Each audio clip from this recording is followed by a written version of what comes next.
نحمده ونصلي على رسوله الكريم اما بعد فاعوذ بالله من الشيطان الرجيم بسم الله الرحمن الرحيم رب اشرح لي صدري ويسر لي امري واحلل عقدة من لساني يفقهوا قولي۔ الحمدللہ، اللہ کا لاکھ لاکھ شکر ہے، اللہ کا احسان ہے، اللہ کا انعام ہے کہ ایک بار پھر ہمیں اللہ تعالیٰ نے رمضان کے کنارے تک پہنچا دیا۔ صحابہ کرام دعائیں مانگا کرتے تھے کہ اللہ تعالیٰ تو ہمیں رمضان تک پہنچا۔ جس شخص کو جتنی بھی اس مہینے کی قدر ہے، جو جتنا زیادہ اس کی اہمیت سے واقف ہے، اس کی برکتوں سے واقف ہے، اس کی فضیلت سے واقف ہے، وہ اتنا ہی زیادہ شوق اور بے قراری کے ساتھ اس کا انتظار کرتا ہے۔ اور جو شخص اس کی اہمیت سے واقف نہیں، وہ شاید اس کے آنے کو اپنے لیے ایک بوجھ سمجھتا ہو، یا اپنے لیے ایک پریشانی کی بات کہ ہائے کیا ہوگا، رمضان آئے گا، جلدی اٹھنا پڑے گا، نیند قربان کرنی پڑے گی، کھانا پینا چھوڑنا پڑے گا، لمبی نمازیں پڑھنی پڑیں گی۔ یہ سب باتیں وہی سوچ سکتا ہے، وہی کر سکتا ہے جو یہ نہ جانتا ہو کہ ان میں سے ایک ایک عمل کی قدر و قیمت کیا ہے، اور ان میں سے ایک ایک عمل اللہ رب العزت کے نزدیک کس قدر پیارا ہے۔ لیکن چونکہ ہم انسان ہیں، بہت سی باتوں کو ہم ایک دفعہ جانتے ہیں پھر بھول جاتے ہیں، اس لیے اس بات کی ضرورت محسوس ہوتی ہے کہ آج ہم پھر اپنے آپ کو رمضان کی یادوں سے وابستہ کریں، رمضان کی یادیں تازہ کریں، اس کی برکتوں اور فضیلتوں کے بارے میں کچھ باتیں جو پہلے سے معلوم ہیں ذرا ذہن کے تازہ خانے میں لے آئیں، تاکہ ہم اچھی طرح رمضان کا استقبال کریں اور اچھی طرح اس سے فیض یاب ہو سکیں۔ کسی بھی چیز سے آپ صحیح طور پر فائدہ اسی وقت اٹھا سکتے ہیں، یا کوئی بھی کام زیادہ بہتر اسی وقت ہو سکتا ہے جب آپ اس کے لیے بھرپور تیاری کیے ہوئے ہوں۔ مثلا امتحان سے پہلے اگر امتحان کی تیاری کر لی جائے تو امتحان آسان ہو جاتا ہے۔ سفر سے پہلے اگر سفر کی تیاری کر لی جائے تو سفر آسان ہو جاتا ہے۔ جیسے سفر کے بارے میں اللہ تعالیٰ فرماتے ہیں، اور خصوصاً سفر حج کے بارے میں کہ وَتَزَوَّدُوا فَإِنَّ خَيْرَ الزَّادِ التَّقْوَىٰ، کہ زاد راہ ساتھ لے کے چلو، یعنی تیاری کے ساتھ جاؤ۔ اور بہترین تیاری کس چیز کے ساتھ ہوتی ہے؟ تقویٰ کے ساتھ، یعنی تیاری میں بہترین تیاری تقویٰ کی تیاری۔ اور رمضان کی فضیلت اور رمضان کی اہمیت اور رمضان کی فرضیت بھی کس لیے ہے؟ تاکہ تمہارے اندر تقویٰ پیدا ہو۔ تو تقویٰ پیدا نہیں ہو سکتا جب تک کہ ہم پوری طرح اپنے آپ کو رمضان میں تیاری کے ساتھ نہ داخل کریں، اور پھر ہر موقع کی مناسبت سے جو کچھ ہمیں کرنا ہے اس کو ہم یاد نہ کر لیں۔ اگر مختلف احادیث کے اور قرآن پاک کی آیات کے الفاظ کو جمع کر لیا جائے تو اس مہینے کی تعریف میں جو الفاظ آتے ہیں وہ کچھ یوں ہیں۔ ایک جگہ اس کو شہر مبارک کہا گیا، برکتوں والا مہینہ۔ دوسری جگہ شہر عظیم، بہت عظمت والا مہینہ۔ تیسری جگہ شہر برکہ، برکت کا مہینہ۔ ایک اور جگہ شہر صبر، صبر کا مہینہ، کیونکہ اس میں ساری نیکیاں اس وقت ہو سکتی ہیں جب ہمارے اندر صبر کی صفت ہو۔ شہر المواسات، ہمدردی کرنے کا مہینہ، آپس کی غمخواری کا مہینہ۔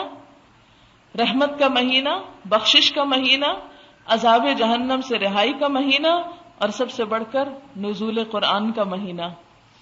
شہر رمضان الذی انزل فیہ القرآن، رمضان وہ مہینہ ہے جس میں قرآن پاک اتارا گیا۔ تو گویا قرآن پاک کا نازل ہونا سب سے بڑا انعام ہے اللہ کا ہم سب کے لیے، کیونکہ اس میں ہمارے لیے ہدایت اور رحمت اور برکت ہے۔ تھوڑی دیر کے لیے سوچئے کہ اگر قرآن پاک ہماری زندگی میں نہ ہوتا تو ہماری زندگی کیسی زندگی ہوتی؟ کبھی آپ نے غور کیا کہ انسان اور جانور کا فرق کیا ہے. کسی بھینس، گائے، بکری کو آپ دیکھیں وہ کیا کرتی ہے. مثلا ایک بھینس صبح ہوتی ہے، اس کو بھوک لگتی ہے، چارہ کھاتی ہے. بکریوں کو آپ دیکھیں صبح صبح شور مچا دیتی ہیں، ان کو بھوک لگی، شور ہنگامہ جب تک کچھ کھا نہ لیں. اچھا کھا لیتے ہیں، گھومے پھرے، ادھر ادھر دیکھا، کبھی کہیں کھڑے ہوئے، کبھی کہیں کھڑے ہوئے، کبھی بیٹھ گئے، پھر کھانے کا وقت ہو گیا، پھر کھانے لگ گئے. اور اگر کہیں چر رہی ہیں تو نان سٹاپ کھانا، کھاتے چلے جا رہے ہیں. یعنی ان کی زندگی میں اگر فکر ہے تو کس چیز کی؟ کھانے کی. کھانے کے بعد جنسی ضروریات پوری کرنے کی، بچے پیدا کرنے کی، اور بس. نہ کوئی سوچ، نہ سمجھ، نہ عقل، نہ شعور، نہ پڑھنا، نہ لکھنا، کچھ اور زندگی میں ہے ہی نہیں. آپ سوچئے کہ جو انسان بھی بس صرف کھانے کی فکر میں جیتا ہے اور نان سٹاپ کھانے ہی کے پیچھے پڑا رہتا ہے، ایک کے بعد ایک سیٹنگ اور ایک کے بعد ایک موقع. پھر آپ دیکھیے کہ کھانے کے بعد جسمانی لذات، گھومنا پھرنا، عیش و عشرت، سیر تفریح،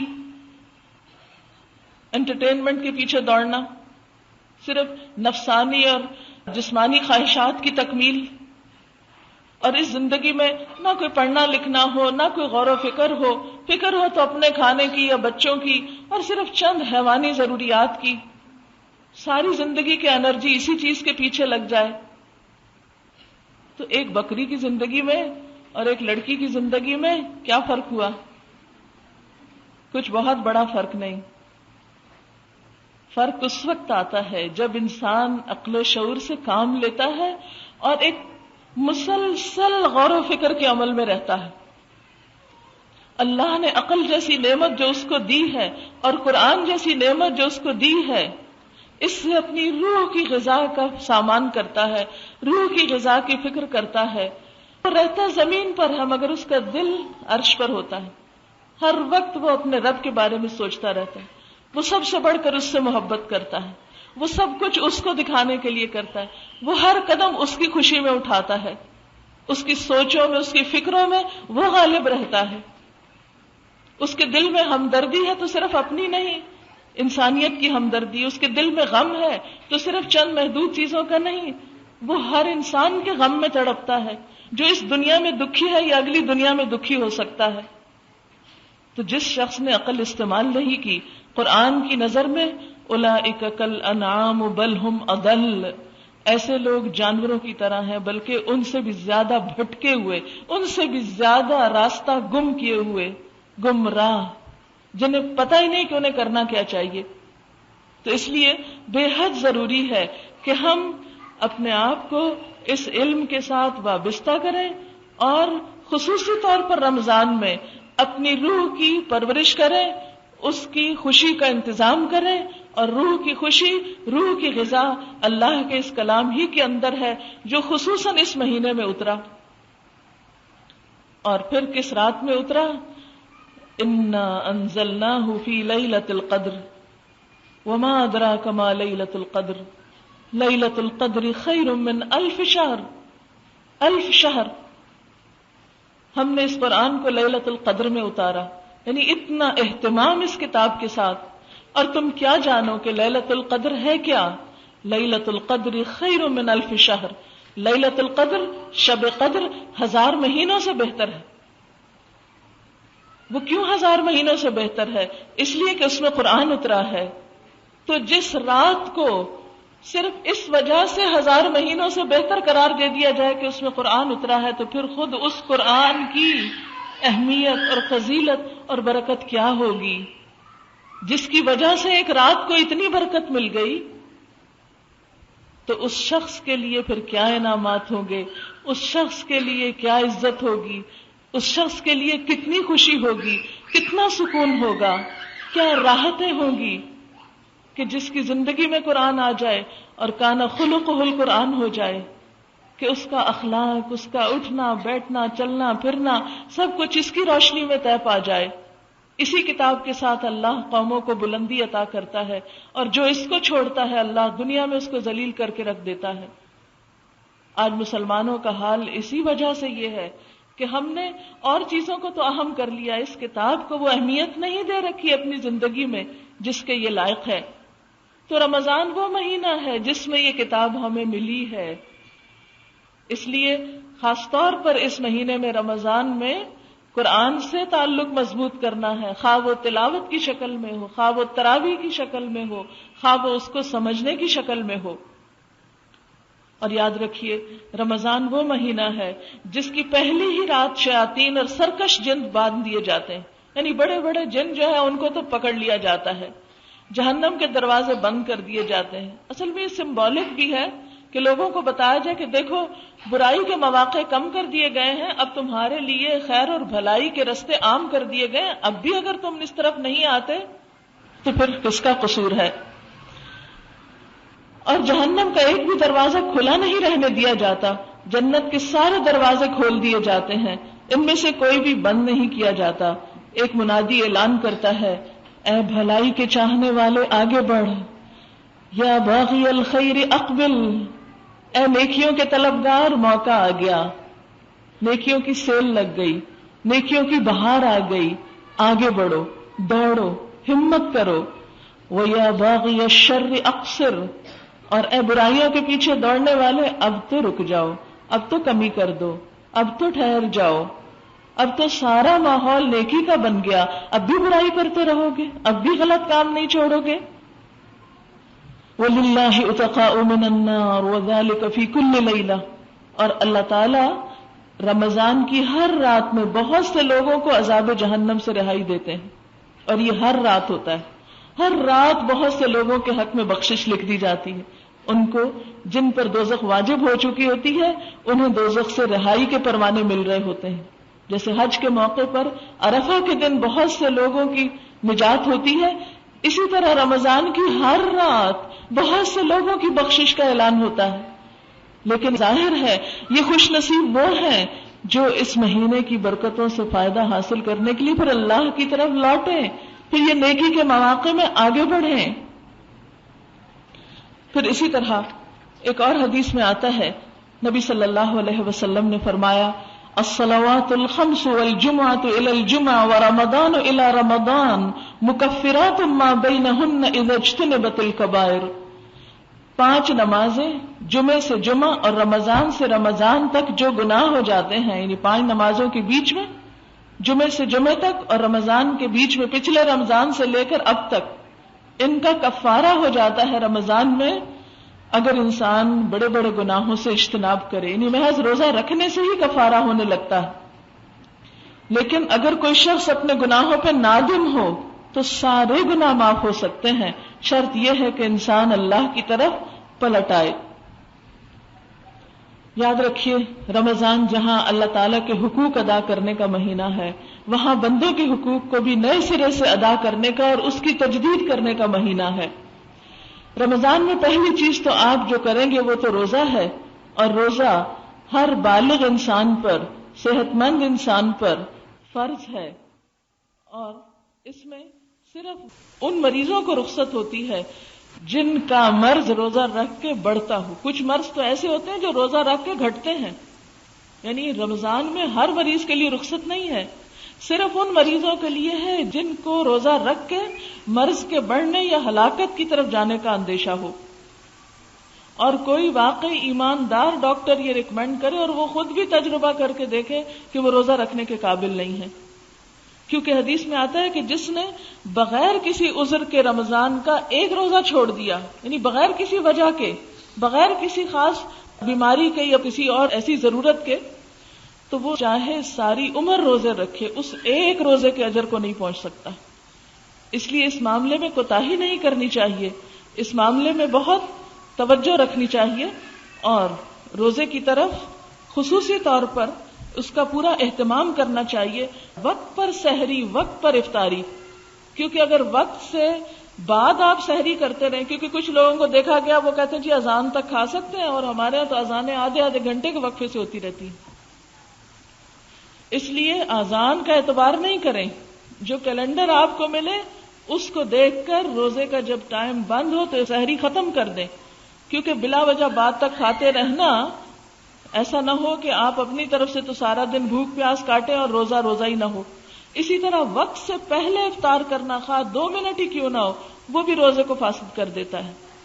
تو اس لیے سحر اور افطار کے ٹائمنگز، اور پھر خصوصاً گھڑیوں کو درست کر لیں. 1-4 پہ فون کر کے بالکل ایکوریٹ ٹائم کریں. کچھ لوگوں کو دیکھا گیا ہے کہ وہ 5-10 منٹ گھڑی آگے کر دیتے ہیں. یہ خود کو دھوکہ دینے والی کیا بات ہوئی؟ اور جبکہ خود پتا بھی ہوتا ہے 10 منٹ ہی آگے، اس میں اور سستی ہوتی ہے. اپنے ساتھ بھی سچ بولا کریں. یہ 10 منٹ آگے کرنا گھڑیوں کو، اس سے کوئی خاص فائدہ نہیں ہوتا. اس کو جو ٹائم ہے وہی رکھیں اور پھر اپنے آپ کو پابند کریں اس وقت کا. ہوتا یہ بعض اوقات کچن کی گھڑی پیچھے ہے، کمرے کی آگے ہے، کہیں کی کچھ ہے، تو ان سب کا جا کے ایک ٹائم کر دیں اور صحیح ٹائم کر دیں. اس سے کیا ہوگا انشاءاللہ تعالی سحر اور افطار میں خلل نہیں آئے گا. مثلا کوئی گھڑی آپ نے 10 منٹ آگے کی ہوئی ہے اور کسی نے اس کو دیکھ کے روزہ کھول لیا اندر بیٹھ کے، پھر کیا ہوا؟ سب کو تو نہیں پتا ہوتا نا، گھر میں آنے والوں کو، یا بعض اوقات بھول بھی جاتا ہے انسان. تو اس لیے اس روزے کو ہر لحاظ سے محفوظ کریں اور اس میں کوئی ایسا کام نہ کریں کہ جس سے روزہ نقصان پائے. پھر اسی طرح یہ ہے کہ روزہ رکھ کے جھوٹ بولنا، غیبت کرنا، لڑائی جھگڑا کرنا، بد اخلاقی برتنا، یہ ساری چیزیں بھی روزے کو نقصان دیتی ہیں. یعنی روزہ انسان کے صرف کھانے پینے سے پرہیز کرنے کا نام نہیں ہوتا، بلکہ روزہ نام ہے برائیاں چھوڑنے کا. کیونکہ ابھی جو سب سے پہلے آیت میں نے پڑھی اس میں کیا آیا؟ لعلکم تتقون. روزے تو اس لیے فرض کیے گئے ہیں کہ تمہارے اندر خدا کا خوف پیدا ہو. جس رب کے خوف سے تم کھانا پینا چھوڑ دیتے ہو کہ اس نے منع کیا ورنہ روزہ ہی نہیں ہوگا، اسی رب کی خاطر جھوٹ چھوڑ دو، چوری چھوڑ دو، غیبت چھوڑ دو، خیانت چھوڑ دو، سود چھوڑ دو، رشوت لینا چھوڑ دو، مال حرام جو ہے اس کا لینا اور اس کا دینا چھوڑ دو. کیونکہ اگر ہم روزہ رکھ کے بھی حرام نہیں چھوڑتے، سود کا لین دین نہیں چھوڑتے، رشوت کا لین دین نہیں چھوڑتے، ہم کس قسم کا روزہ رکھے ہوئے ہیں؟ تو یہ روزہ ہمیں دراصل بہت ساری برائیوں سے، جن میں ہم عام طور پر مبتلا ہوتے ہیں اور احساس بھی نہیں کرتے، ان سے چھڑانے کی ایک پریکٹس اور ایک طاقت دینے کا نام ہے. کیونکہ انسان جب اپنے نفس پہ قابو پا لیتا ہے، کیونکہ روزے میں کھانے کی خواہش پر کنٹرول کیا جاتا ہے، تو یہ حرام کا لین دین کیوں ہوتا ہے؟ کیونکہ وہ بھی ایک کھانے کی خواہش ہے نا. چوری کیا ہے؟ کسی کا مال ہڑپ کرنا، کھانا. خیانت کیا ہے؟ کسی کے حق کو دبا جانا. تو یہ سب کچھ کنٹرول ہوتا ہے اس انسان سے جو اپنی بھوک کنٹرول کر سکتا ہے، اپنی جنسی خواہشات کو کنٹرول کر سکتا ہے، اور تنہائی میں بھی کوئی ایسی حرکت نہیں کرتا جہاں کوئی نہ دیکھ رہا ہو. ایک قطرہ پانی اپنے حلق کے نیچے نہیں جانے دیتا. وضو کرتے تو کتنے کانشیس ہوتے ہیں، بار بار تھوکتے ہی رہتے ہیں کہ کہیں کوئی بھول کے اندر چیز نہ چلی جائے. کتنی احتیاط برتتے ہیں، حالانکہ پانی تو ہے لیکن اس کو بھی گوارا نہیں کرتے کہ اندر اترے، خواہ حلق سوکھ کے کانٹا ہو رہا ہو. پھر یہ ہے کہ روزہ رکھ کر نماز کی پابندی بہت ضروری ہوتی ہے. بہت سے لوگ روزہ تو رکھ لیتے ہیں، نماز کی پابندی نہیں کرتے. اچھا، کچھ لوگ نماز تو پڑھتے ہیں، وقت پہ نہیں پڑھتے، روزہ رکھ کے بھی نماز لیٹ کرتے ہیں. مثلا بعض لوگ سحری نہیں کریں گے، کیا کریں گے؟ پانی کا گلاس پاس رکھ لیں گے صرف ایک سنت پوری کرنے کو، ذرا سی آنکھ کھلی پانی پہ پھر سو گئے. اس سونے میں فجر کی نماز بھی گئی. نہیں، یہ برکت کا مہینہ ہے، یہ رحمتوں کا مہینہ ہے. یہ رحمتیں ان پہ آئیں گی جو اٹھ کے بیٹھ کے اچھے طریقے سے سحری بھی کریں گے، کیونکہ آپ صلی اللہ علیہ وسلم نے خاص تاکید کی سحری کرنے کی. تسحروا فإن فی السحور برکہ. سحری کیا کرو کیونکہ سحری کرنے میں برکت ہے. سحری کرنے والوں پر فرشتے دعائیں خیر پڑھ رہے ہوتے ہیں، یعنی ان کے لیے دعائیں کر رہے ہوتے ہیں، ان کے لیے رحمت کی دعائیں مانگ رہے ہوتے ہیں جو سحری کر رہے ہوتے ہیں. اور ہمارے روزے اور اہل کتاب کے روزے میں فرق ہی سحری کا ہے، تو اس میں ان کی مخالفت بھی مطلوب ہے. یعنی یہ زیادہ نیکی کا کام نہیں کہ انسان بغیر سحری کے روزہ رکھ لے. نیکی کس میں ہے کہ پراپر طریقے سے سحری کرے جس سے انسان کو طاقت حاصل ہو اور دن بھر عبادات اچھی طرح بجا لائے. پھر اس میں آپ دیکھیے عام نوافل کا بھی اہتمام اور خصوصی طور پر صلاۃ التراویح، کیونکہ تراویح کی نماز جو ہے وہ اس رمضان کی خاص نماز ہے۔ آپ صلی اللہ علیہ وسلم نے فرمایا من قام رمضان، جس نے رمضان کی راتوں میں قیام کیا، ایمانا و احتسابا، ایمان اور احتساب کے ساتھ، یعنی ثواب کی نیت سے، تو اس کے پچھلے سارے گناہ معاف کر دیے جائیں گے۔ یعنی رمضان کے بعد پھر انسان گناہوں کے بوجھ سے بالکل پاک ہو جاتا ہے اور صاف ہو جاتا ہے، جیسے انسان نہا کر بالکل میل کچیل سے پاک ہو جاتا ہے۔ تو یہ روح کے نہانے کا موسم ہے، روح کی صفائی کا۔ پھر اسی طرح عام طور پر ہمارے ہاں خواتین کے تراویح پڑھنے کا اہتمام نہیں ہوتا، مرد حضرات تو مسجدوں میں چلے جاتے ہیں۔ عورتیں سمجھتی ہیں، یہ غلط فہمی بہت عام ہے کہ شاید تراویح صرف مردوں کے لیے ہے، کیونکہ بارہا مجھ سے یہ پوچھا گیا کہ کیا عورتوں کو بھی تراویح پڑھنی چاہیے؟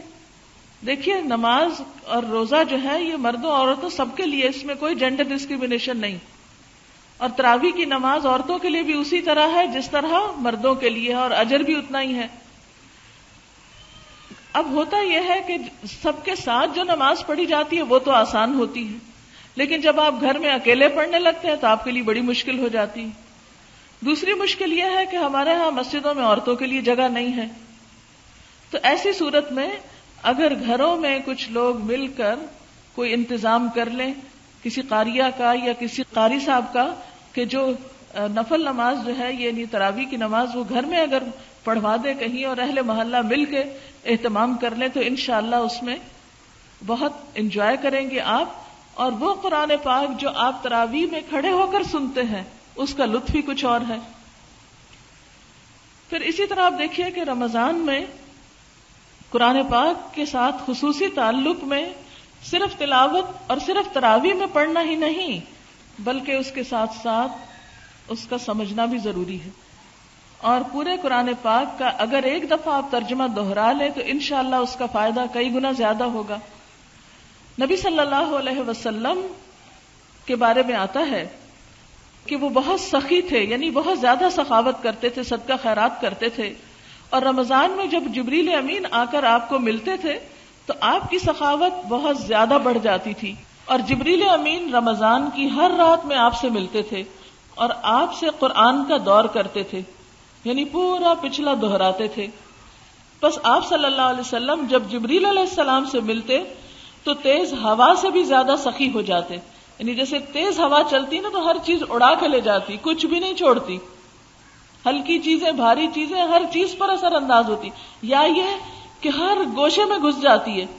اسی طرح نبی صلی اللہ علیہ وسلم کی خیرات رمضان میں تیز ہوا سے زیادہ نہیں، ہر چیز وہ صدقہ خیرات میں دے دیتے تھے، اور پھر آپ کے دیے ہوئے مال سے سوسائٹی کا ہر فرد اس سے فائدہ اٹھاتا تھا، ہر ایک تک وہ خیر پہنچتی تھی۔ اس لیے آپ بھی یہ کوشش کریں کہ جب صدقہ خیرات کریں تو اس میں رشتہ دار، دوست احباب، معاشرے کے ضرورت مند اور دیگر افراد جن کی ابھی کچھ آپ کو بتائی گئی ہوں گی، گائیڈ لائنز دی گئی ہوگی کہ آپ کہاں کہاں خرچ کر سکتے ہیں، ان تمام پہلوؤں میں آپ کچھ نہ کچھ اپنا مال ضرور لگائیں۔ خصوصی طور پر آپ دیکھیے کہ زکوٰۃ کا اہتمام کرنا۔ زکوٰۃ ویسے تو اس وقت فرض ہوتی ہے جب سال گزرتا ہے مال پر، لیکن اگر آپ ان ایڈوانس 1 سال کی یا 2 سال کی زکوٰۃ دینا چاہیں تو وہ آپ دے سکتے ہیں، جبکہ آپ کی نیت اور ارادہ یہ ہو کہ یہ مال مجھے آئندہ بیچنا نہیں ہے تو آپ پہلے سے بھی نکال سکتے ہیں اگر اس وقت آپ کی گنجائش زیادہ ہے، اور اگر نہیں تو جب آپ کے پاس ہو اس کے مطابق جب سال ہو جائے پورا اس وقت آپ ادا کر سکتے ہیں۔ پھر آپ دیکھیے کہ رمضان میں آپ نے خصوصی طور پر دعائیں بہت مانگنی۔ سحری کے وقت استغفار کی پابندی کریں، قرآن پاک میں آتا ہے وَبِالْأَسْحَارِ هُمْ يَسْتَغْفِرُونَ، وہ سحری کے وقت استغفار کرتے ہیں۔ عام دنوں میں تو ہم سحری کے وقت اٹھ نہیں پاتے، تو آپ رمضان میں جب سحری تیار کر رہے ہوں، میز لگا رہے ہوں، کوئی کام کر رہے ہوں، اس وقت کثرت سے استغفار، اور آپ کو استغفار کے فائدے معلوم ہے کہ ہر مشکل سے نکلنے کا راستہ بن جاتا ہے۔ جب انسان کے گناہ معاف ہو جائیں تو پھر اس کے لیے تو ہر رحمت کے دروازے کھل جاتے ہیں، جنت کے دروازے کھل جاتے ہیں، پھر کون سی خیر ہے جس سے انسان محروم ہو سکتا ہے۔ اگر انسان کی معافی ہو جائے. تو اس لیے سب سے زیادہ استغفار کی طرف توجہ دینی، اور خصوصاً سحری کے وقت. پھر اسی طرح صبح شام کے اذکار کی پابندی. پھر اسی طرح ہر نماز کے بعد، فرض نماز کے بعد خصوصاً دعا قبول ہوتی ہے. پھر قرآن پاک کی تلاوت کے بعد، پھر جب آپ مل کے قرآن پاک کا دور کریں گے یا اس کو سمجھیں گے اس وقت. پھر اسی طرح تراویح کے بعد جب یعنی سنیں گے آپ قرآن پاک. اور خصوصاً روزے کی افطاری کے وقت ایک حدیث میں آتا ہے کہ اس وقت کی دعا رد نہیں ہوتی، اور اس کے لیے خواتین خصوصی کوشش کریں کہ گھر میں وہ فضا پیدا کریں کہ بڑے چھوٹے بچے سب کے سب اللہ تعالیٰ کی طرف متوجہ، اور اس وقت میں خصوصی دعائیں مانگے اپنے لیے. عام طور پر وہ ایک ایسا ہنگامہ ہوتا ہے، شور ہنگامہ، دیر ہو رہی ہے، جلدی کرو، روزہ کھلنے والا ہے، ٹیبل لگاؤ، کھانا لگاؤ، وہ چیز کہاں ہے، یہ کہاں ہے، وہ تم نے نہیں رکھی، ایک دوسرے کو ڈانٹ ڈپٹ ہو رہی ہوتی ہے. اس سارے کلچر کو بدل دیں گھر سے. تھوڑا سا کام پہلے شروع کر لیں تاکہ افطار کے وقت سے پہلے جب سب کچھ لگ جائے، اور کوشش کریں کہ افطار پانی اور کھجور سے کرنے کے فوراً بعد نماز ادا کر لیں یکسوئی سے. ورنہ کئی لوگ افطاری رکھنے میں اتنا تھک جاتے ہیں، پھر اس کو کھانے میں اتنا وقت لگاتے ہیں کہ مغرب کی نماز تو اول وقت نصیب ہی نہیں ہوتی سارا رمضان. یہ رمضان جو ہمارے لیے رحمتوں اور عبادتوں کا مہینہ، نیکیوں کا موسم بہار بن کے آیا، وہ ہم نے کھانے کا موسم بہار بنا لیا. اور مغرب تو لازماً لیٹ کرتے ہیں. آپ دیکھیے ایک کھجور، 2 یا 3 جو بھی آپ سمجھتے ہیں کہ جتنی آپ کی طلب ہے وہ لے کے پانی پیئے 1 گلاس 2 گلاس، اور اس کے بعد آپ آرام سے نماز پڑھ لیں. پھر آئیں بیٹھیں اور کھانا کھا لیں. بیکار کی چیزیں ادھر ادھر کی کھانا اس وقت انسان کا پورا سسٹم جو ہے اس کو اپسٹ کرتا ہے، اور اس سے پھر یہ کہ نمازوں میں سستی ہوتی ہے. وضو قائم رکھنا بعض اوقات مشکل ہو جاتا ہے. جتنی سادہ غذا کھائیں گے، جتنی آپ اپنی احتیاط برتیں گے، صاف ستھری ایسی چیز کھائیں گے کہ جس سے آپ کی عبادت میں خلل نہ آئے، کیونکہ وہ بھی آپ اپنا خیال خود رکھیں گے. ہر شخص اپنے مزاج کو سمجھتا ہوتا ہے کہ کن چیزوں سے اس کو الرجی ہے، کون سی چیزیں اس کے لیے نقصان دہ ہیں، تاکہ کوئی ایسا سبب نہ بنے. نہ تو اتنی کم غذا کھائیں کہ آپ بیمار پڑ جائیں اور روزے ہی چھوٹ جائیں، نہ اتنی زیادہ کھائیں کہ آپ بیمار پڑ جائیں کہ آپ کی نمازیں چھوٹ جائیں. تو یہ سب کچھ خاتون خانہ کے ہاتھ میں ہوتا ہے. اس لیے آپ کی ذمہ داری اس میں بہت اہم ہے کہ پچھلے سالوں کی نسبت بچوں کو، گھر والوں کو، رشتہ داروں کو بہت آسان طریقے سے تھوڑا تھوڑا کٹ ڈاؤن کرتے کرتے سمپل غذاؤں کی طرف لے آئیں. تو اس سے وقت بھی بچے گا، نمازیں بھی وقت پر ہوں گی، اور اس کے ساتھ ساتھ عبادت کا بھی آپ کو لطف آئے گا. پھر آپ دیکھیے کہ دعاؤں میں نئی دعائیں بھی آپ یاد کر لیں. جیسے وضو کے بعد جو دعائیں پڑھی جاتی ہیں، اسی طرح گھر سے نکلتے ہوئے کچھ لوگوں کو تو یاد ہی ہوں گی، لیکن جو لوگ ابھی تک یاد نہیں کر سکے، سونے کے وقت، سو کر اٹھنے پر کچھ نئی دعائیں. آپ چھوٹی دعاؤں کی کتاب رکھیں، رمضان میں ٹارگٹ رکھیں، ہر عشرے میں 1 یا 2 دعا یاد کر لیں. اس کو لکھ کے ان جگہوں پہ لگا دیں. اب تو اسٹیکرز وغیرہ بھی اویلیبل ہوتے ہیں، اور ان کو پڑھنے کی کوشش کریں. یعنی اس رمضان میں آپ نیکی کے کچھ کام ضرور ایسے اپنی زندگی کی عادت میں شامل کر لیں جو ابھی تک آپ نے نہیں کیے. وہ ہر ایک اپنے اس کے مطابق فیصلہ کر سکتا ہے. حضرت سلمان رضی اللہ تعالیٰ عنہ سے روایت ہے، نبی صلی اللہ علیہ وسلم نے فرمایا، تمہارا رب بڑا حیا والا اور سخی ہے. جب بندہ اس کے حضور ہاتھ اٹھاتا ہے تو اسے یہ ہاتھ خالی لوٹاتے ہوئے شرم آتی ہے. یعنی دیر اس میں ہے کہ ہم مانگنے میں جو دیر کرتے ہیں، اللہ تعالیٰ دینے میں دیر نہیں کرتا. ہاں کچھ چیزیں آپ کو ابھی دے دیتا ہے، کچھ آپ کے لیے سنبھال کے رکھ دیتا ہے کہ جب میرے پاس آئیں گے تو پھر ان کو دوں گا. زیادہ خوش ہوں گے اس وقت، کیونکہ اس وقت ضرورت زیادہ ہوگی. اور پھر اسی طرح جب اللہ آپ کو دیتا ہے تو آپ بندوں کو دینے والے بنیں. خوب خوب صدقہ خیرات کریں رمضان میں. اس میں ایک تو میں خواتین کو مشورہ دوں گی کہ اپنے کچن کی کیبنٹ سے لے کر اپنے وارڈروب، اپنے سٹورز، اپنے سارے گھر کی ایک صفائی کر لیں رمضان سے پہلے ہی. ان 2 دنوں میں سب چیزوں میں سے صدقہ کریں، کچھ نہ کچھ. جو اپنے لیے بھی لا کے رکھی ہوئی ہے نا، اس میں سے بھی 1 آدھ اٹھا لیں. اس میں سے بھی نکال کے کچھ کھانے کی چیزوں میں سے، کچھ اپنے جیسے صابن، سرف وغیرہ لا کے رکھا، کچھ اس میں سے، کچھ اسی طرح فالتو کپڑے پڑے ہوئے اس میں سے کچھ سٹور میں آپ دیکھیں کچھ نہ کچھ ہر اپنے جو چیزیں آپ خود استعمال کرتے ہیں ان میں سے ہر چیز میں سے کچھ نہ کچھ آپ نکالیں. ایک تو گھر بڑا اچھا صاف ہو جائے گا. دوسرے یہ ہے کہ پھر جو آپ اپنے لیے پسند کرتے ہیں وہ آپ نے دوسروں کے لیے بھی کیا. تیسرے یہ ہے کہ آپ خصوصی طور پر پھر افطار کے لیے کچھ کریں، کیونکہ اگر انسان کسی کو افطاری کراتا ہے تو اس کو روزہ دار کے روزے کے برابر اجر ملتا ہے. یعنی آپ نے کسی کو ایک کھجور سے روزہ افطار کرا دیا، اس کا اجر کتنا پائے؟ جتنا اس شخص نے روزہ رکھ کے اجر کمایا اتنا آپ کو بھی اس کا مل گیا. کتنا عام موقع ہے نیکی کمانے کا. اس لیے حریص ہو اس بات میں. حتیٰ کہ گھر میں تو بچوں کو کہتی ہوں کہ جب کھجور کھانے لگو تو پہلے اپنے منہ میں ڈالنے کی بجائے دوسرے کو آفر کر دو. اپنے ہاتھ سے دوسرے کو، ایک بہن دوسرے کو دے، دوسرے بھائی کو دے، بھائی باپ کو دے، ہر ایک دوسرے کو پیش کرے. ایک تو وہ قربانی کا جذبہ آتا ہے، دوسرا یہ ہے کہ اس کو پھر اس وقت ہاتھ سے دینے کا بھی ثواب مل جاتا ہے اور دینے کی عادت پڑ جاتی. یعنی چھوٹے چھوٹے موقع میں نیکی کمانے کے گر تلاش کریں. پھر اسی طرح جیسے ابھی آپ نے سنا کہ نبی صلی اللہ علیہ وسلم خوب سخاوت کیا کرتے تھے اور تیز آندھی سے زیادہ تیز ہوتے تھے سخاوت کے معاملے میں رمضان میں. آپ دیکھیے کہ نبی صلی اللہ علیہ وسلم نے عورتوں کو خصوصاً صدقے کی تلقین کی. ہمارے ہاں یہ تصور ہے کہ ہم تو کماتی نہیں ہیں، ہمارا تو کچھ ہے ہی نہیں، ہم کیا صدقہ کریں. اور اس طرح خواتین اپنے آپ کو صاف بچا جاتی ہیں صدقہ خیرات سے. دیکھیے ہم اپنی ضروریات کے لیے، اپنا زیور کپڑا بنانے کے لیے سب کچھ حاصل کر لیتے ہیں. اگر یہ ممکن نہ ہوتا تو خواتین کے پاس اتنے اچھے اچھے کپڑے کہاں سے آتے، اتنے خوبصورت نئے نئے ڈیزائن کے زیور کہاں سے آتے. آخر کوشش ہوئی اس کے لیے، اللہ نے آپ کو دیا. اب جو آپ کو دیا ہے کچھ اس میں سے کر لیں اور کچھ شوہر کو منائیں اور خصوصی طور پر کچھ صدقہ کریں. تو جو شوہر دیں گے اس میں ان کا حصہ، لیکن تنگ نہ کریں، ان کو پریشان نہ کریں. اس کے لیے اچھے اچھے مشورے ضرور دیں کہ چلیں یہ اس کو دے دیتے ہیں، یہ وہاں بھجوا دیتے ہیں، یہ اس کے لیے کر لیتے ہیں. سب کی لسٹ بنا لیں کہ کہاں کہاں دینا ہے، کس کس کو دینا ہے. تو انشاءاللہ تعالی تھوڑی تھوڑی خیر ہر ایک تک پہنچے گی. ہر کونے اور ہر گوشے تک. کچھ علم کے راستے میں خرچ کریں، کچھ غریبوں کو کھلانے کے لیے خرچ کریں، کچھ دوستوں رشتہ داروں کو تحفے میں دیں.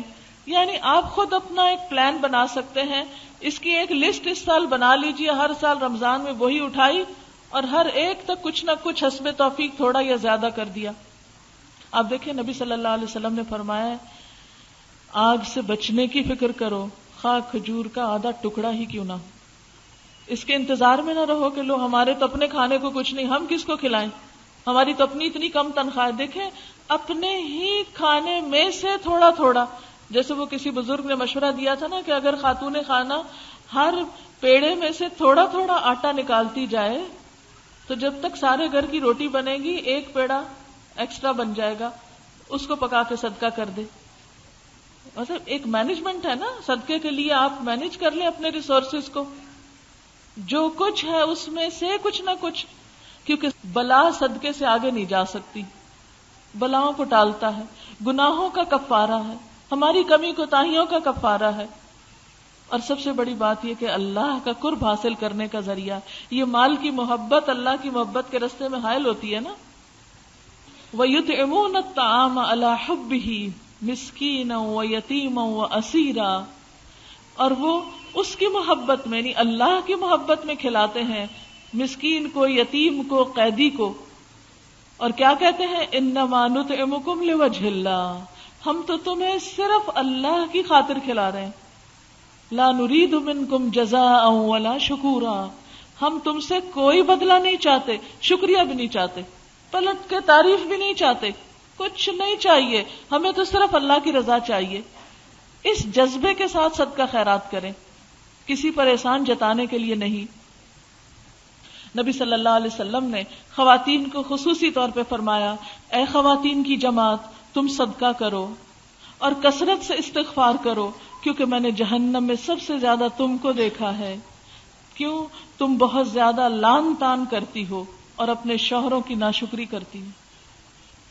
ہر وقت زبان سے کسی نہ کسی کی برائی ہو رہی ہے، کسی نہ کسی کو کوسا جا رہا ہے، کسی کی غیبت ہو رہی ہے، کسی کے خلاف کچھ سازشوں کے جال بنے جا رہے ہیں، وہ اس کے پارٹی بازی ہو رہی ہے، عجیب و غریب معاملے ہوتے ہیں گھروں میں. اور دوسری طرف شوہروں کی چھوٹی چھوٹی بات پہ ناراض ہو جانا، موڈ آف کر لینا، دنوں تک قطع کلامی کرنا. تو یہ چیز انسان کے لیے نقصان دہ ہے، ہلاکت خیز ہے. اس سے بچنے کے لیے علاج کیا؟ صدقہ. جب کبھی کوئی ایسی چیز ہو جائے فوراً نکالے اپنی پسندیدہ چیز، خود ہی نفس کی اصلاح ہو جائے گی.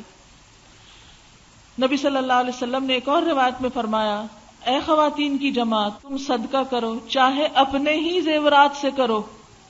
یہ میں نہیں کہہ رہی آپ کو، یہ نبی صلی اللہ علیہ وسلم فرما رہے ہیں.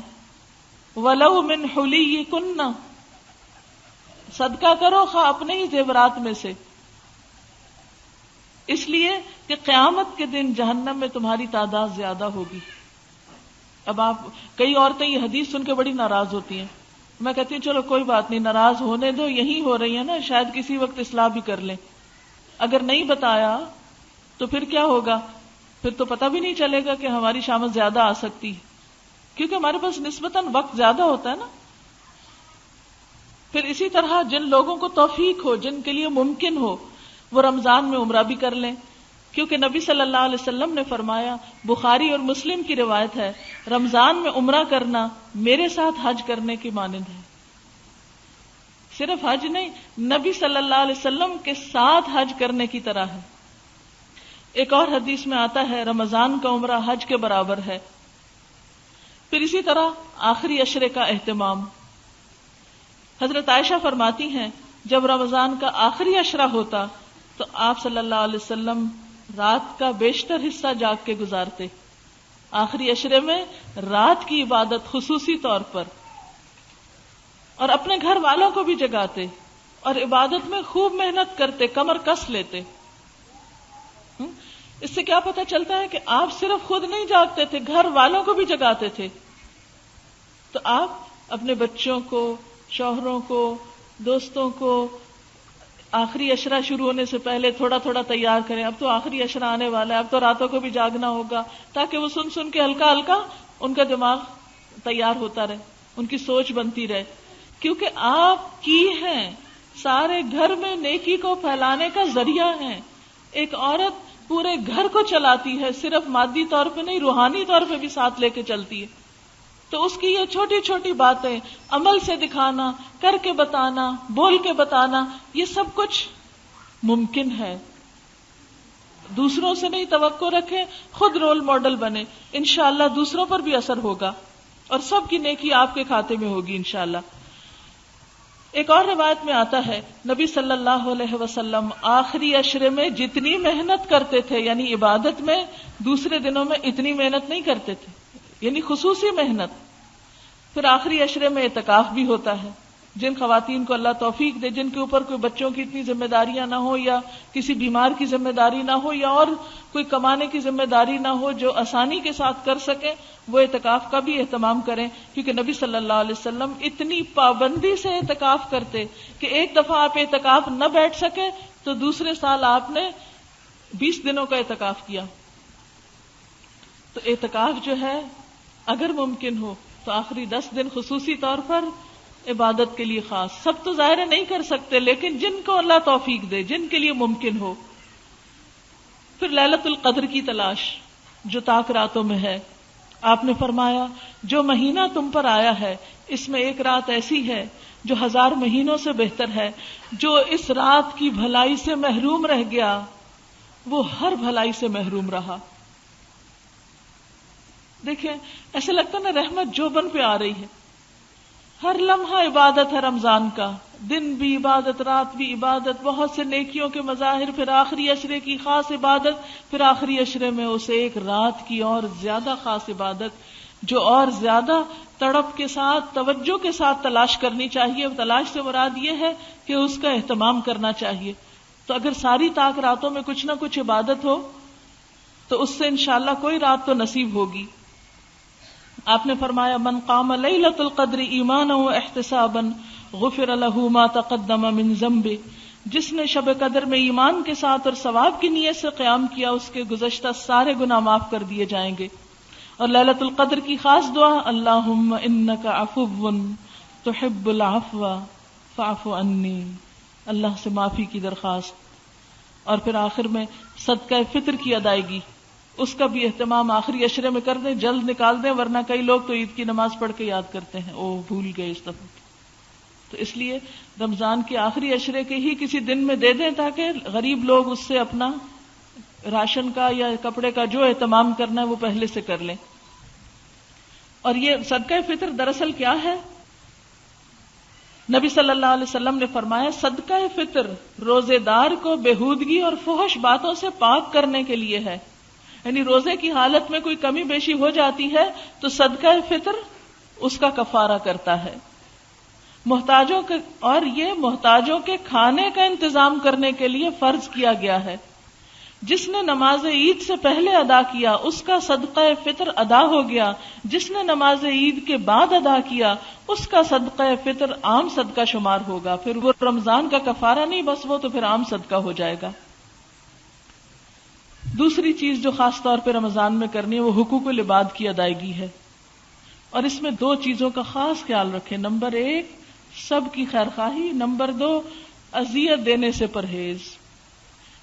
اور اگر سب کی خیر خواہی نہ کر سکیں کسی وجہ سے تو ایٹ لیسٹ اس بات کی شعوری کوشش کہ میری زبان، میرے ہاتھ، میرے کسی عمل سے کسی کو تکلیف نہ پہنچے. اور انشاءاللہ جب آپ کوشش کریں گے تو اللہ تعالیٰ کروا بھی دیں گے. یعنی آپ اپنے رمضان کا ایک موٹو رکھیں، میں نے کسی کو تکلیف نہیں دینی، لکھ کے کہیں لگا دیں گھر میں، مجھے کسی کو تکلیف نہیں دینی. اور پھر آپ دیکھیں گے کہ آپ خود ہی سوچنے لگے کہ کسی کو مجھ سے کہاں کہاں تکلیف ہوتی ہے اور کس اعتبار سے میں نے اپنے آپ کو بچانا ہے. پھر اسی طرح دوسروں کی ضروریات پوری کرنا. نبی صلی اللہ علیہ وسلم نے فرمایا مسلمان کا بھائی ہے، نہ اس پہ ظلم کرتا ہے نہ اس کی مدد چھوڑتا ہے. جو اپنے بھائی کی حاجت پوری کرنے میں لگا ہو اللہ اس کی حاجت پوری فرماتا ہے. اور جو کسی کی پریشانی دور کرتا ہے اللہ قیامت کے دن کی پریشانیوں میں اس کی کوئی پریشانی دور فرمائے گا. جس نے کسی مسلمان کی پردہ پوشی کی اللہ تعالیٰ قیامت کے دن اس کے عیب ڈھانک دے گا، اس کے گناہوں کو چھپا دے گا. اور پھر اس میں خصوصی طور پر محروم طبقات کا خیال، بیوہ، مسکین، یتیم، اسیر، ان طبقات کا خیال رکھنا اتنی بڑی نیکی کا کام ہے جیسا کوئی شخص ہر روز دن کو روزہ رکھے اور روز رات کو جاگ کے عبادت کرے. اور یہ کس کے لیے اتنا ممکن ہے اتنی بڑی عبادت کرنا؟ پھر اسی طرح اور جو بھی صدقہ اس میں خصوصاً کھانے کا اہتمام ضرور کرنا ہے، کیونکہ بھوکے کو کھانا کھلانا جنت میں لے جانے والے کاموں میں سے ہے.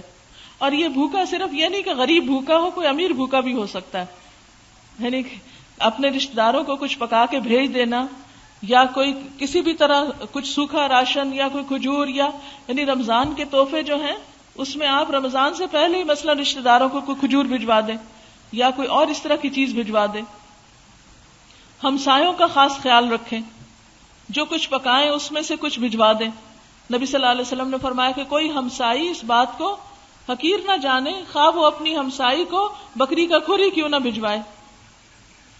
ایک اور روایت میں آتا ہے کہ شوربہ پتلا کرنے کا حکم دیا تاکہ تم اپنے ہمسائے کی خبر گیری کر سکو. تو رمضان میں اس طرح ایک دوسرے کی طرف چیز بھجوانے سے کیا ہوتا ہے، ایک اچھے جذبات پیدا ہوتے ہیں. پھر بیماروں کی عیادت، یعنی ہاسپٹلز وغیرہ میں اگر کوئی ایسے ضرورت مند ہیں، یا ابھی آپ کو شاید بتایا گیا ہو کہ وہاں پر کھانا ڈسٹریبیوٹ کرنے کا بھی انتظام ہے انشاءاللہ. جو اٹینڈنٹس ہوتے ہیں بیماروں کے ان کے لیے کچھ کرنا. پھر اسی طرح نوکروں کے کام میں کمی کرنا. یہ نہیں آپ خود تو عبادت فرمائیں، سوئیں، آرام کریں، اور وہ بےچارے کئی کھانے عام دنوں سے بھی زیادہ کھانے پکا کر آپ کی خدمت کریں، اور نہ وہ نماز پڑھیں اور نہ ان کی کوئی عبادت ہو. وہ آپ کے لیے تو لاسٹ مومنٹ پہ گرم پراٹھا بنا کے لائیں اور خود بغیر کھانا کھائے روزہ رکھیں. گرم چائے چاہیے، گرم پراٹھا چاہیے، لاسٹ مومنٹ پہ تازہ چیز چاہیے، اور وہ بےچارے بھوکے کھڑے ہوتے ہیں. اس کا خاص خیال رکھنا ہے آپ نے. ایسا اہتمام کریں کہ چائے فلاسک میں ڈال لیں، روٹی ہاٹ پاٹ میں رکھ لیں، لیکن ان بےچاروں کو سحری اچھی طرح کرنے دیں، پانی بھی پینے دیں ان کو.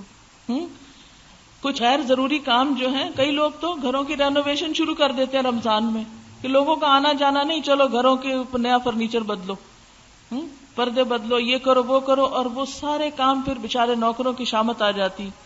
رمضان گھروں کی صفائی کا مہینہ نہیں، دلوں کی صفائی کا مہینہ ہے، تقویٰ کی افزائش کا مہینہ ہے. اس لیے اپنے ساتھ جو بھی آپ کے کوئی رہتا ہے، خواہ وہ آپ کے سرونٹس ہیں، نوکر ہیں، ان کا بھی خصوصی خیال آپ نے رکھنا ہے. پھر اسی طرح لغو چیزوں سے بھی بچنا چاہیے، یعنی حرام سے تو بچنا ہی ہے، کیونکہ آپ صلی اللہ علیہ وسلم نے فرمایا جب تو روزہ رکھے تو تیری آنکھ اور تیرے کان کا بھی روزہ ہونا چاہیے. یہ نہیں کہ روزہ رکھ کے دل بہلانے کو ٹیلی ویژن لگا لیں اور کوئی فلم دیکھنا شروع کر دیں. آنکھ کا بھی روزہ، کان کا بھی روزہ. فرمایا جب تو روزہ رکھے تیری آنکھ اور کان کا بھی روزہ ہو، اور زبان پہ بھی قابو ہو، جھوٹ اور حرام سے بچا جائے، پڑوسی کو تکلیف نہ دی جائے، اور تجھ پر وقار اور اطمینان ہو. روزے میں وقار اور اطمینان ہو، چڑچڑا پن نہ غالب ہو. کیونکہ جب بھوک لگتی ہے نا تو بہت سے لوگ ہائپر ہو جاتے ہیں، گاڑی چلا رہے ہیں تو ہارن پہ ہارن بجا رہے ہیں. افطار کا ٹائم ہے تو افطاری لے کے کسی جگہ سے تو وہ تیزی سے، کئی ایکسیڈنٹس اس وقت ہو جاتے ہیں اس جلد بازی میں. تو اس لیے اس وقت اطمینان اور وقار، یہ میں نہیں کہہ رہی، یہ حضرت جابر کی روایت میں آتا ہے. آپ صلی اللہ علیہ وسلم کو پتا تھا کہ لوگ کیا کیا کریں گے، اللہ کی طرف سے ان کو بتایا جاتا تھا نا لوگوں کی نفسیات کے بارے میں. اور آپ نے فرمایا اپنے روزے کے دنوں کو دوسرے کے برابر نہ کرو، یعنی عام دنوں میں اور روزے کے دنوں میں فرق ہونا چاہیے. رمضان عام دنوں سے مختلف گزرنا چاہیے. اب آپ خود دیکھ لیجئے کہ کہاں کہاں آپ مختلف کریں گے. پھر اسی طرح آپ نے فرمایا جو روزہ رکھ کر جھوٹ بولنا اور اس پر عمل کرنا نہ چھوڑے تو اللہ کو اس بات کی کوئی ضرورت نہیں کہ کوئی شخص کھانا پینا چھوڑ دے. آپ صلی اللہ علیہ وسلم نے فرمایا روزہ کھانے پینے سے رکنے کا نام ہی نہیں بلکہ بےہودہ اور فحش کاموں سے رکنے کا نام ہے. لہٰذا اگر روزہ دار سے کوئی گالی گلوچ کرے، کوئی اور آ کے لڑے یا جہالت سے پیش آئے تو اسے کہہ دینا چاہیے کہ میں روزے سے ہوں، میں روزے سے ہوں، میں نہیں لڑ سکتا. یعنی گالی کے جواب میں کیا کہنا؟ میں روزے سے ہوں، انی صائم. اور پھر خصوصی طور پر روزہ رکھ کر مردہ بھائی کا گوشت نہ کھایا جائے، کیونکہ اس سے روزہ ختم ہو جاتا ہے. کھانا پینا تو منع ہے نا، جب حلال کھانا منع ہے تو مردہ کا گوشت تو کھانا اور ہی منع ہے. مراد ہے غیبت سے پرہیز، خصوصی طور پر صبر، خاموشی. کوئی جو کرتا ہے وہ اس کا اخلاق ہے، ہمیں اپنے اخلاق کا اور اچھے اخلاق کا ثبوت دینا ہے. آپ نے فرمایا غیبت زنا سے بھی شدید تر ہے، اتنا بڑا جرم ہے جو بے دریغ ہو رہا ہوتا ہے. ایک حدیث میں آتا ہے قیامت کے دن آدمی کے پاس اس کا کھلا ہوا نامہ اعمال لایا جائے گا، وہ اسے پڑھے گا اور کہے گا میرے رب میں نے دنیا میں فلاں فلاں نیک کام کیے تھے، وہ اس میں نہیں. اللہ تعالیٰ جواب دے گا کہ لوگوں کی غیبت کرنے کی وجہ سے وہ نیکیاں تمہارے نامہ اعمال سے مٹا دی گئیں. مثلاً آپ نے کوئی بہت بڑا صدقہ خیرات کیا اور آپ کو بڑی امید ہے قیامت کے دن جائیں گے اور اس کا بڑا ثواب ہم کو ملے گا. جب آپ کا اعمال نامہ سامنے آئے گا تو آپ کہیں گے وہ کہاں گیا؟ وہ پتہ چلے گا وہ سب صاف ہو گیا کیونکہ وہ فلاں فلاں کی غیبت کی تھی. اس لیے اس سے خصوصی طور پر پرہیز کرنا ہے. اور آخری چیز ہے روزانہ اپنا جائزہ لینا ہے، اپنے آپ کو خود ایویلویٹ کرنا ہے، روز کا روز جائزہ. آپ صلی اللہ علیہ وسلم نے فرمایا کم من صائم لیس له من صیامہ الا الظمأ وکم من قائم لیس له من قیامہ الا السحر. کتنے ہی روزہ دار ہیں جن کو سوائے پیاس کے روزہ رکھنے سے کچھ نہیں ملتا، کتنے ہی شب بیدار ہیں جنہیں بے خوابی کے سوا شب بیداری سے کچھ نہیں ملتا، وہ رات کو جاگتے بھی ہیں تو کچھ نہیں کماتے. اس لیے خصوصاً اپنا جائزہ کہ کہیں روزہ رکھ کے ایسے کام تو نہیں ہو رہے جس سے سب صفائی ہو رہی ہو. نبی صلی اللہ علیہ وسلم کے بارے میں آتا ہے آپ نے صحابہ سے فرمایا ممبر لاؤ، صحابہ ممبر لائے. آپ نے پہلی سیڑھی پہ قدم رکھا تو فرمایا آمین، دوسری پہ رکھا تو فرمایا آمین، تیسری پہ چڑھے تو فرمایا آمین. جب آپ ممبر سے نیچے تشریف لائے تو ہم نے عرض کیا اللہ کے رسول صلی اللہ علیہ وسلم آج ہم نے آپ سے ایسی بات سنی ہے جو آج سے پہلے کبھی نہیں سنی. فرمایا جبریل میرے پاس آئے اور کہا اس آدمی کے لیے ہلاکت جس نے رمضان کا مہینہ پایا اور اپنے گناہوں کی معافی اور بخشش حاصل نہ کی. جس کو پورا یہ مہینہ ملا اور پھر اس نے بخشش نہ کرائی تو آپ نے اس کے جواب میں آمین کہا. آپ اپنے آپ سے پوچھئے جب رمضان کا آخری دن ہو تھوڑی دیر کو اعتکاف بیٹھ جائیے. لوگ عید کی خوشی میں اچھل کود کر رہے ہوں، آپ کیا کیجئے؟ کہیں تنہائی میں جا کے بیٹھیے، اپنا جائزہ لیجیے، کیا کیا کیا نہیں کیا، کیا کرنا چاہیے تھا جو نہیں ہو سکا. اور اپنے اندر سے پوچھئے، کیونکہ انسان کو خود پتا ہوتا ہے کیا واقعی میرا رمضان ایسا گزرا کہ میری بخشش ہو چکی. کیونکہ ٹھیک ہے ہمیں غیب کا نہیں پتا، اللہ تعالیٰ کے وہ فیصلے، ہم ججمنٹ نہیں کر سکتے، لیکن ایک ججمنٹ دل کے اندر بھی ہوتی کہ ہاں واقعی. کیونکہ نیکی کیا ہے؟ جس کام کے کرنے سے تجھے اطمینان ہو. اور برائی کیا ہے؟ الاثم ما حاک فی نفسک، جو تیرے دل میں کھٹک جائے اور تو برا جانے کہ لوگوں کو پتہ نہ چل جائے کہیں. اور دوسری سیڑھی پہ جب آپ نے قدم رکھا تو فرمایا اس شخص کے لیے ہلاکت جس نے ماں باپ دونوں یا کسی ایک کو بڑھاپے کی حالت میں پایا اور ان کی خدمت کر کے جنت حاصل نہ کی. میں نے اس کے جواب میں کہا آمین. اور اسی طرح اس شخص پر بھی ہلاکت جس نے آپ کا نام سنا اور پھر درود شریف نہ پڑھا. اور آخری بات یہ، آپ صلی اللہ علیہ وسلم نے فرمایا من صام رمضان وعرف حدوده وتحفظ مما ينبغي له ان يتحفظ فيه كفر ما قبله. جس نے رمضان کا روزہ رکھا اور اس کی حدود کو پہچانا، بچنے والی چیزوں سے بچا، اس کے پچھلے سارے گناہ معاف کر دیے جاتے ہیں. اللہ تعالیٰ ہم سب کو ایسا ہی رمضان نصیب فرمائے کہ واقعی جب رمضان گزرے تو ہمارے سارے گناہ معاف ہو چکے ہوں. آمین. دعا سے پہلے ایک دو باتیں دیکھیے، دو تین چیزیں اور بس ٹپس کے طور پر کہنا چاہوں گی. ایک تو یہ ہے کہ رات کو اگر آپ تراویح کے بعد جلد سوئیں تو انشاءاللہ دن کو بھی فریش رہیں گے اور صبح بھی آپ جلدی اٹھ سکیں گے. ہوتا یہ ہے کہ جب انسان سارے دن کے بعد شام کو کھانا پینا شروع کرتا ہے، پھر تراویح میں کچھ ایکسرسائز بھی ہو جاتی ہے، پھر اس کے بڑا فریش ہو جاتا ہے انسان. اب دل چاہتا ہے کوئی گپ شپ کریں، کوئی ملے، میل ملاقات، ادھر ادھر آنا جانا، بہت مزہ آ رہا ہے. نہیں، اس وقت میں اپنے آپ کو سونے کے لیے، کیونکہ آپ دیکھیے روزہ تو ہے ہی ہے کہ جب سونے کو دل نہ چاہے تو کہو سو، اٹھنے کو دل نہ چاہے تو اٹھو، جب کھانے کو دل نہیں چاہتا سحری کو کھاؤ، جب کھانے کو دل چاہ رہا نہیں کھاؤ. ہر چیز نفس کے خلاف ہو رہی ہے نا، اسی سے تقویٰ حاصل ہوتا ہے انسان کو. تو اس میں یہ ہے کہ رات کو جلد سے. ایک اور چیز یہ ہے کہ طہارت اور پاکیزگی کا بہت اہتمام کریں، کیونکہ بہت سے لوگ اس معاملے میں بے فکر رہتے ہیں. اس سے پھر آپ دیکھیے اتنی لمبی نمازیں بھی پڑھیں اور آپ کا وضو ٹھیک نہ ہو، آپ کا غسل صحیح نہ ہو، آپ کی باقی طہارت کے لوازمات پورے نہ ہوں. اس لیے میں چاہوں گی کہ رمضان میں اگر کتاب الطہارہ کا ایک دفعہ پھر مطالعہ اپنے طور پر کر لیں کہ کہیں کوئی ایسی چیز تو نہیں چھٹ رہی. پھر اسی طرح یہ کہ اللہ تعالیٰ کو روزہ دار کے منہ کی جو پسند ہے وہ بہت زیادہ پسند ہے، مسک ایک خوشبو ہے، اس سے بھی زیادہ کستوری جس کو بولتے ہیں. لیکن اس کا یہ مطلب نہیں کہ ہم مسواک نہ کریں اور کہیں کہ اللہ تعالیٰ کو یہ بہت پسند ہے اس لیے ہم ایسے ہی چھوڑے ہوئے اپنے آپ کو. روزے میں جو اسٹک کا مسواک ہوتا ہے اس کو کثرت کے ساتھ کریں. اس سے کیا ہوگا کہ آپ کی عبادت میں اور زیادہ لطف آئے گا، آپ کو نمازوں میں اور دل لگے گا. اور اسی طرح استنجے کو بہت کیئرفلی، لیکن مبالغہ نہیں کریں طہارت میں، کیونکہ نبی صلی اللہ علیہ وسلم نے قیامت کی نشانیوں میں سے بتایا تھا کہ لوگ طہارت میں مبالغہ کرنے لگیں گے. تو مبالغہ نہیں، لیکن نجاست سے پرہیز ضروری ہے، پیشاب کی چھینٹوں سے پرہیز ضروری ہے. وضو کرتے وقت سارے اعضاء کو خوب مل کے دھونا ضروری ہے. نہانے کی ضرورت ہو تو نہانے میں طہارت کے جو فرائض ہیں اس کو پورا کرنا ضروری، کیونکہ فرض غسل نہیں ہوتا جب تک اس کے ساتھ وضو نہ ہو، یعنی کلی اور ناک میں پانی نہ ڈالا جائے اور پورے جسم پہ پانی نہ بہایا جائے. اسی طرح مینسز کے بارے میں خواتین بعض اوقات کیئر لیس ہوتی ہیں، وہ کہتی ہیں 10 بجے تک اگر آپ پاک ہو گئے تو روزہ ہو گیا. نہیں، اگر سحر کا وقت گزر گیا اور اوپر 10 منٹ بعد بھی آپ پاک ہوئے تو روزہ نہیں ہوتا. روزہ ہوتا ہے سحری کا وقت ختم ہونے سے پہلے پاک ہونے پر.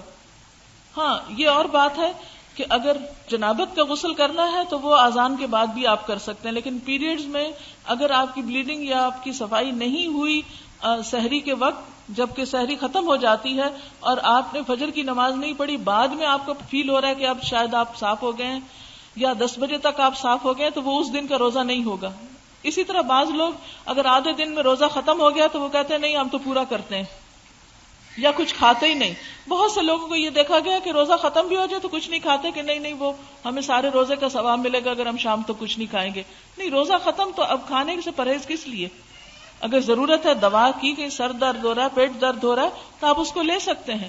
بلا وجہ حلال کو حرام نہ کریں اور بلا وجہ ممنوع کو اپنے لیے جائز نہ کریں.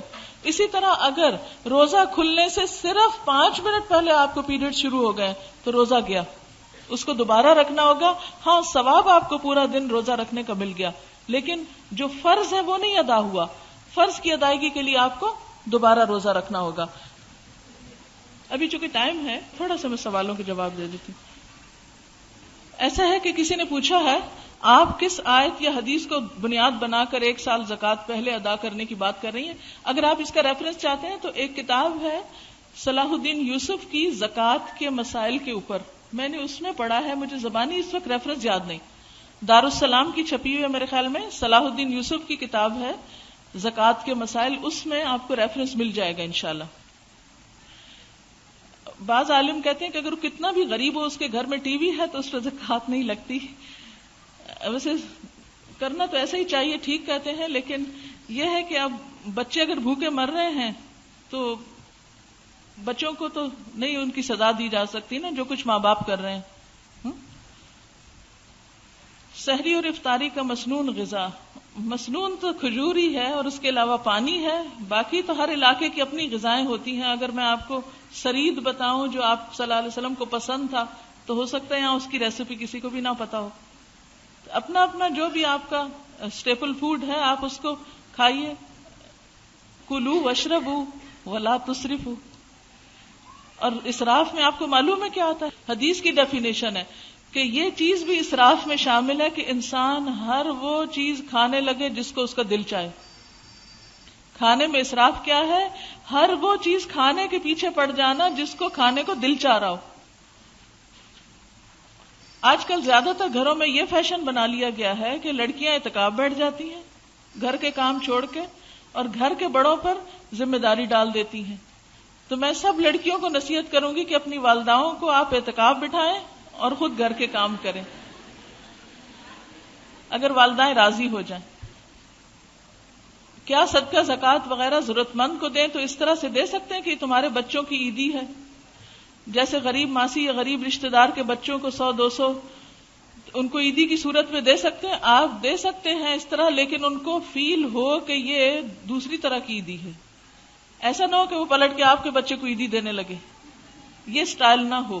یعنی ان کو سمجھ میں آنا چاہیے کہ آپ عیدی کے نام پر کیا دے رہے ہیں، لیکن ضروری نہیں کہ لفظ زبان سے کہیں یہ صدقہ ہے آپ کے بچوں کے لیے. اس طرح کون لے گا؟ اور کہنے کی کیا ضرورت ہے؟ صرف یہ کہ یہ آپ کے بچوں کے لیے ہے. کیوں بول رہے ہیں عیدی یا کچھ اور؟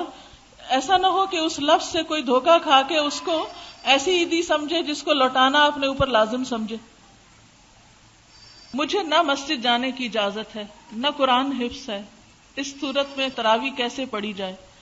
اس صورت میں جتنی آپ کو صورتیں یاد ہیں نا اتنی صورتیں آپ ہر رکعت میں، مثلاً اگر آپ کو 8-10 یاد ہیں تو 2-2 رکعتوں میں وہ 5-5 صورتیں ایک رکعت میں پڑھ لیں مثلاً. اور آپ ایک اور کام بھی کر سکتے ہیں کہ ایک آیت کر کے رمضان میں کچھ اور صورتیں یاد کر لیں تو رمضان میں اس کا یاد کرنا آسان بھی ہو جائے گا، اور اسی یاد کیے ہوئے کو تراویح میں پڑھ لیں. ہمارے ایک استاد تھی، انہوں نے اپنے شاید بھائی کا واقعہ بتایا تھا کہ ان کے بھائی نے رمضان میں صرف 1 مہینے میں روزانہ دن کو 1 پارہ یاد کر کے رات کو تراویح میں پڑھتے تھے، اور 1 مہینے میں قرآن حفظ ہو گیا تھا ان کا. یہ فرسٹ ہینڈ معلومات ہے جو مجھے براہ راست ہماری ٹیچر نے بتائی تھی. تو بات یہ ہے کہ ایسے بھی اللہ والے ہوتے ہیں کہ جو ہمت کریں. اب جیسے ماشاءاللہ آپ لوگوں نے ایڈوانس کورس میں سورت سجدہ یاد کر لی ہے، ملک کئی لوگوں نے یاد کر لی، سورت دخان پوری ہوگی ماشاءاللہ. دیکھیں تو یہ وہ لوگ ہیں کہ جو سوچ بھی نہیں سکتے تھے کہ یہ صورتیں ان کو زبانی آئیں گی اور آ گئی. تو اس لیے اپنے آپ کو انڈر ایسٹیمیٹ نہ کریں. اللہ نے صلاحیت دی ہے. رمضان میں آپ کہیں نہیں جا سکتے, رونا نہیں ہے آپ نے بیٹھ کے, قرآن حفظ شروع کر دینا ہے, سورت یاسین یاد کر لیں, سورت ملک یاد کر لیں, روز تراویحوں میں مہینہ بھر پڑھیں, ساری زندگی نہیں بھولیں گے. اتنی پریکٹس انشاءاللہ ہو جائے گی. اگر کسی نے پیریڈز کے چھٹے ہوئے روزے کئی سال کے نہ رکھے تو کیا کرنا چاہیے؟ کوئی اور صدقہ کرنے سے پہلے ان کا کفارہ فوری دے دیں اور رمضان کے بعد پھر ان کی قضا رکھنا شروع کر دیں, کیونکہ زندگی کا نہیں پتا ہوتا نا, خدا نہ خواستہ چلے جائیں دنیا سے تو ایٹ لیسٹ اس کا جو فدیہ ہے وہ تو آپ ادا کر دیں, کیونکہ ویسے بھی ایک رمضان کے بعد اگر دوسرے تک نہیں رکھیں تو فدیہ اور قضا دونوں ہوتی ہے. نیت کو خالص رکھنے کے لیے ٹپس بتائیں. اس میں آپ دیکھیے کہ اپنے آپ کو یہ دیکھا کریں کہ کسی سے نیکی کر کے آپ بدلے کی توقع تو نہیں رکھتے, اور اگر آپ نے کسی کے اوپر احسان کیا اور اس نے آپ کو جواب میں کچھ بھی شکریہ ادا نہیں کیا تو آپ کا دل تو نہیں خفا. اگر دل خفا ہو تو اس کو پرولونگ نہیں کریں, فوراً اپنے دل سے نکالے کہ جب میں نے اللہ کے لیے کیا تو مجھے ناراضگی کس بات کی. اور اسی طرح چھپا کے کرنے کی کوشش کریں تو انشاءاللہ اس سے بھی آپ کو فائدہ ہوگا. ہماری ماسی جو دائمی مریض ہے تو وہ روزہ نہیں رکھ سکتی, اس صورت میں کیا کریں؟ غریب ہونے کی وجہ سے فدیہ نہیں دے سکتی, آپ ان کی طرف سے دے دیں. آپ کی ماسی ہے نا, خدمت آپ کی کرتی ہیں, آپ ان کی خدمت کریں. کیا خواتین گھر میں اعتکاف کر سکتی ہیں؟ جبکہ ایک درس میں نے سنا کہ عورتیں بھی اعتکاف صرف مسجد میں بیٹھ سکتی ہیں. دیکھیے یہ اختلافی معاملہ ہے, پھر میں آپ کو ایک بات بتاؤں گی تو میرے پیچھے پڑ جائیں گے سب. بات یہ کہ اعتکاف تو مسجد میں, قرآن میں آتا ہے وَأَنْتُمْ عَاكِفُونَ فِي الْمَسَاجِدِ. اب ہمارے مشکل یہ کہ یہاں مسجدوں میں انتظام نہیں ہے, تو ایسی صورت میں پھر کیا عورتیں بالکل ہی نیکی سے محروم رہ جائیں؟ تو پھر یہ ہے کہ بیٹھ جائیں گھر میں, کیا ہو سکتا ہے. جس کا شوق ہے وہ کہاں جائے, جب کوئی جگہ ہی نہیں ہے تو پھر گھر کے ایک کونے میں بیٹھ جائیں. کچھ لوگ روزے سے پہلے سگریٹ پیتے ہیں, کیا اس کی اجازت ہے؟ دیکھیے آپ سگریٹ حلال اور طیب میں ہے. اللہ تعالیٰ قرآن پاک میں فرماتے کلوا من طیبات ما رزقناکم. طیبات, سگریٹ طیبات میں سے نہیں ہے, اس لیے اس کو نہیں پینا چاہیے. اور رمضان اچھا موقع ہے سگریٹ چھوڑنے کا. اپنے گھر والوں کی مدد کیجیے اس معاملے میں. کسی نے لکھا میرا نام نینسی یوف ہے, میں جرمنی سے آئی ہوں, میں نے کبھی اسلام کے بارے میں نہیں پڑھا تھا, آپ کی کیسٹ سن کر میں نے الہدا میں داخلہ لیا, مجھے اب پتہ چلا کہ اسلام کیا ہے. مسلمانوں کے بارے میں میرا خیال غلط تھا, میں آپ کی بہت شکر گزار ہوں, آپ کی وجہ سے آج میں ایک سچی مسلمان ہوں. آپ کی کلاس میں آنے کے بعد میں نے اردو بھی سیکھی ہے. آپ کو ملنے کا شوق تھا, آج وہ بھی پورا ہو گیا. اللہ تعالیٰ ان سب کو استقامت عطا کرے. الحمدللہ. اگر نوکر روزہ نہ رکھتا ہو تو اس کے ساتھ نرمی کا سلوک کیا جائے. جی ہاں, تاکہ وہ روزہ رکھنے لگے. اگر آپ نے اس کے ساتھ سختی کا سلوک کیا تو پھر تو وہ بالکل بھی نہیں رکھے گا. اس کو آپ بتائیے کہ روزہ کیوں ضروری ہے, آپ اس کو سکھائیں, اس کی تربیت آپ پہ ذمہ داری. کیوں؟ حدیث میں آتا ہے کلکم راعٍ وکلکم مسئول عن رعیتہ, تم میں سے ہر شخص نگران ہے اور اس سے اس کی رعایا کے بارے میں سوال کیا جائے گا. عورت اپنے گھر کی نگران ہے, ہاں, اس سے اس کی رعایا کے بارے میں پوچھا جائے گا. نوکر جو ہے وہ گھر میں ہی شامل ہے نا, بچوں جیسے ہی ہوتے ہیں, تو ان کے بارے میں بھی آپ سے پوچھ ہوگی, ان کو بھی دین سیکھنے سکھانے کے لیے کوئی موقع فراہم کریں. چلیے اب دعا کر لیتے ہیں. سبحان اللہ والحمد للہ ولا الہ الا اللہ واللہ اکبر ولا حول ولا قوة الا باللہ العلی العظیم. اللہم صل علی محمد وعلی آل محمد كما صليت على إبراهيم وعلى آل إبراهيم إنك حميد مجيد. اللهم بارك على محمد وعلى آل محمد كما باركت على إبراهيم وعلى آل إبراهيم إنك حميد مجيد. ربنا آتنا في الدنيا حسنة وفي الآخرة حسنة وقنا عذاب النار. ربنا لا تزغ قلوبنا بعد إذ هديتنا وهب لنا من لدنك رحمة إنك أنت الوهاب. ربنا هب لنا من أزواجنا وذرياتنا قرة أعين واجعلنا للمتقين إماما. يا حي يا قيوم برحمتك نستغيث لا الہ الا انت سبحانک انی کنت من الظالمین۔ یا اللہ پاک تو ہم سب پر اپنی رحمت فرما، ہمیں اس رمضان میں بہترین نیکیاں سمیٹنے کی توفیق عطا فرما۔ یا اللہ یہ رمضان اس طرح گزرے کہ ہمارے سارے گناہ معاف ہو جائیں، قبولیت والے اعمال کی توفیق عطا فرما، ہماری ریاکاریاں ہم سے دور فرما دے، ہمیں اور اخلاص عطا فرما دے، ہمیں سنت کی صحیح پیروی کی توفیق عطا فرما دے۔ یا اللہ ہمیں ان لوگوں کے رستے پہ چلنے کی توفیق دے جن پر تو نے انعام فرمایا۔ اللہ اپنے پسندیدہ اور مقرب بندوں میں شامل کر لے۔ یا حی یا قیوم برحمتک نستغیث، لا الہ الا اللہ وحدہ لا شریک لہ، لہ الملک ولہ الحمد وہو علی کل شیء قدیر، لا حول ولا قوة الا باللہ العلی العظیم۔ اللہم انفعنا بما علمتنا وعلمنا ما ينفعنا وزدنا علما، اللہم اکفنا بحلالک عن حرامک واغننا بفضلک عمن سواک۔ یا اللہ تو ہم سب کو اپنی رحمتوں سے ڈھانپ لے۔ یا اللہ پاکستان کی حفاظت فرما۔ یا رب العالمین تو ہم سب کو اپنے رستے پہ چلنا سکھا۔ یا اللہ تو سب کے دلوں کو باہم جوڑ دے۔ یا اللہ سب میں اتفاق و اتحاد پیدا کر دے۔ یا رب العالمین تو ہمارے صغیرہ کبیرہ گناہوں کو معاف کر دے۔ اللہم انا نعوذ بک من جہد البلاء ودرک الشقاء وسوء القضاء وشماتة الأعداء، اللہم لا مانع لما أعطیت ولا معطی لما منعت ولا ينفع ذا الجد منك الجد، لا الہ الا اللہ وحدہ لا شریک لہ، لہ الملک ولہ الحمد وہو علی کل شیء قدیر۔ ربنا تقبل منا، یا اللہ جو ہمارے عزیز رشتہ دار دنیا سے جا چکے ہیں، جو فوت ہو چکے ہیں، ان کی بخشش فرما، ہماری اولادوں کو ہدایت عطا فرما۔ یا ارحم الراحمین تو ہم سب کو اپنی رحمت سے ڈھانپ لے، ہم سے راضی ہو جا، ہم سے وہ کام لے لے جس سے تو راضی ہو جائے۔